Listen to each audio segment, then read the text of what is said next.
ఏనన్నా దుఃఖం వస్తుందా? మనసు తన్నుకుంటూ బాధ వచ్చేస్తోందా? ఏడ్చేనన్నా, అలా మూలకెళ్ళి ఏడ్చేసాయి, 4 గోడల మధ్య ఏడ్చేసాయి. అంతే.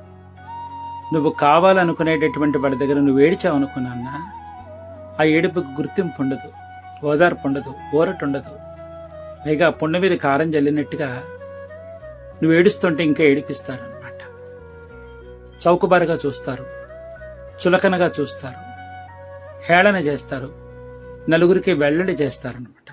అంటే అందరూ చేస్తారంటే అందరూ చేయకపోవచ్చు, కానీ కొంతమంది చేస్తారు. మనకు వచ్చినటువంటి కష్టాన్ని చాలా సునాయాసంగా తీసుకుంటారు, పట్టించుకోరు. దానికంటే 4 గోడల మధ్యన ఏడ్చేసావనుకో, తనివి తీరా ఏడ్చేసావనుకో, కరువు తీరా ఏడ్చేసావనుకో, మళ్ళీ కాసేపటికి మనసు ఊరట పడిపోతుంది.